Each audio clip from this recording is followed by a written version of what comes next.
Hello, hello, my friends. We're kicking off the week with a dedicated candle review. Today, we're going to be talking about Kringle Candle, Rosewood, and Vetiver. This is hopefully the first of two reviews that I'm going to have coming up for you guys today.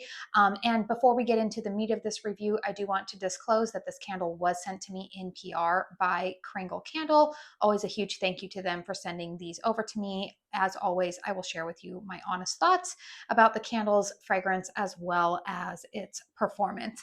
I did also want to give you guys a little bit of a heads up before we dive into this review even more so. You may notice that over the course of the next 2 weeks, my reviews, my dedicated candle reviews, are going to lean very heavily on Kringle, just giving you guys a heads up. And most of those candles are going to be PR candles. It's mainly because, you guys, I'm trying to make sure that I am giving you guys timely reviews of candles. I'm wanting to give you guys, my full thoughts on the fall collection that just launched a couple of weeks ago. Because if you caught my video last Friday, if those of you who are Kringle faithful, their most anticipated launch of the year is happening on August 1st at midnight. It is part one of their Halloween launch. So I'm trying to make sure that not only do I get you guys the fall collection reviewed, but I'm also trying to make sure that I give you guys some post-burn thoughts on some of the Halloween candles that were sent to me in PR. So if you just happen to notice that over the next 2 weeks, it's leaning Kringle heavy, it's because I want to make sure that I give you guys those thoughts prior to the launch, especially if you've had your eye on some of these fall candles, but you've been waiting to do a combined order with the Halloween launch to save money on shipping. I'm trying to play catch up as well from having been gone initially when these candles were sent to me. These were sent, I want to say, like late June to me, and then I went on vacation for a week, so I'm playing a little bit of catch up. So all of that out of the way, just wanted to give you guys a heads up in case you happen to notice that my reviews lean that way over the next 2 weeks. That is why. So let's go ahead and talk about this Rosewood and Vetiver candle. First and foremost, the packaging is beautiful on this. I mentioned in the the initial first sniffs of this collection, you guys, my words all over the place here, that my husband actually builds guitars. He plays guitar. And so I really like the aesthetic of this with this acoustic guitar, and you've got the beautiful leaves in the background. This is one of their standard large 2-wick, 22-ounce, 100% soy wax formula candles. This fragrance is also available in the daylights and the wax melts, as well as in the 4-wick extra large format, which is 32 ounces of soy wax. Let's go ahead and talk about the fragrance notes on this candle. Fragrance notes are top notes of amber and wood, mid notes of floral and fruit, base note of amber tobacco leaf.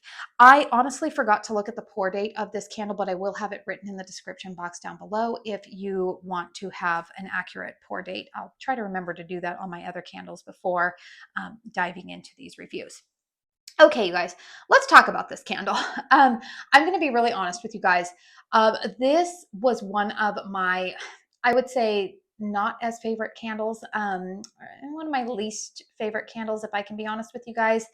It is my least favorite candle of the new fall launch. The fragrance to me leans very heavy on amber, but not, it sounds funny. This fragrance to me almost comes across a little bit like dirty hippie patchouli. There's no patchouli in the fragrance notes here, and that's not what I'm getting here. But to me, I think it was Melanie who talked about, I think it was her who gave this comparison.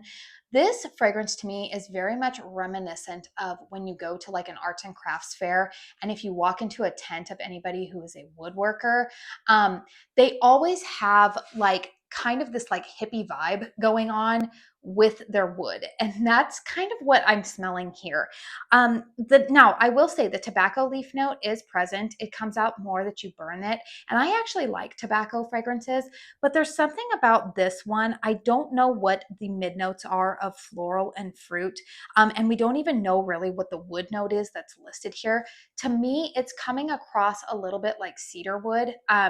It's smelling, I would say that this fragrance actually reminds me quite a bit of last fall. There was a reserve candle called Heartwood, and that's what this fragrance is reminding me of. It's not the exact same, it's not a dupe, but I do feel like it's a cousin to Heartwood. So if you liked the fragrance Heartwood last year, I feel like that one was a little bit like deeper and more like robust, kind of like a cedarwood type of note.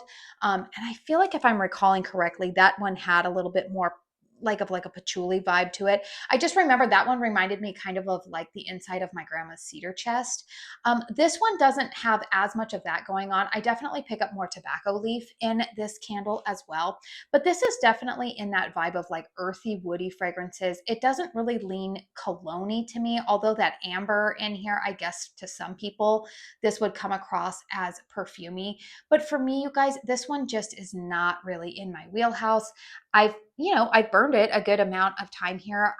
My family doesn't mind it, but it's not for me, you guys. It just, you know what it reminds me of? Like I'm, I don't know why I think of this, but I think the combination of like my grandma's cedar chest, and then I have memories of growing up. I was born in 1984. And so I remember our home that we lived in at that time was built in like 1982. And there were a ton of like earth tones. Like we had that like kind of like burnt orange carpet. And then I remember my mom went through a phase where she was really into like macrame. And I remember there was like macrame thing like hanging from the ceiling in the corner of her room.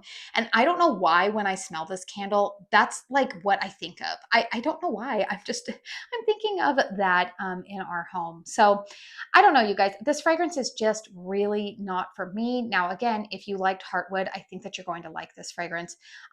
If you like woody, earthy tobacco type of fragrances. But to me, I tend to like tobacco fragrances, I think, when they're mixed with like a smoky element or a boozy element. I don't think I like tobacco when it's mixed with wood notes. And yeah, those are just my thoughts on this one. Let's go ahead and look at the performance of this candle. So you can see nice clean burn, not having any issues with the wicks becoming excessively long or sooty. I will say a couple of the other fall candles, I am getting a little bit more soot accumulation. I have to watch them a little bit more. Spoiler alert, when I review apple rum cake earlier or later on this week, we'll be talking about that. But this one so far is performing pretty well. I'm not dealing with any kind of excess soot or long wicks on this candle. Strength and throw on this one, I'm going to give it's about an average for the Kringle 2 wicks for me. This one is about a 7 in terms of strength and throw, 7 to an 8. I mean, like you can definitely detect the fragrance. It's not overwhelmingly headache inducing or smacking you in the face. When I place this in a bedroom, it's pretty strong in a closed concept, but out in the open concept, it's definitely noticeable, but it's not as strong as when you have it in a smaller, closed concept format room. So like I said, you guys, overall, this one is not really for me. I do plan to declutter this candle after I film this review. It's not really in my wheelhouse. And I honestly have a lot of fragrances that I'm really enjoying. You guys know fall is my favorite season. I think that this fragrance personally doesn't really remind me of fall. I think I said this the, in the initial sniffs video, and then I think I've said this in a couple of other things, but this Kringle fall collection to me is more fall transitional fragrances than it is actual an embrace of like actual true fall. I feel like these fragrances are good to burn right now. Like if you're somebody who's tired of tropical fruity summer fragrances, but you're not yet ready for all of the spice, pumpkin, and apple, this would be a good fragrance for right now. But or if you just tend to like these fragrances year round, I could see this one being a good year round fragrance. But it's just not for me. So anyways, you guys, if from this review you still find yourself wanting to purchase this candle, because like I said, I know a lot of people really liked that Heartwood fragrance, and I think that it is sold out. And again, this is not the same fragrance as Heartwood. I'm just saying that if you like fragrances in that family, I think that this one is one that you would probably enjoy. I do have a discount code with Kringle. It is Katie15. It will save you 15% off of your purchase over at Kringle Candle. But let me know in the comment section down below if you have already purchased this one. What are your thoughts? What has your experience been with this candle? I would be curious to know. Like I said, stay tuned if you want more reviews for this fall collection as well as some of the Halloween candles. Make sure that you are subscribed to my channel.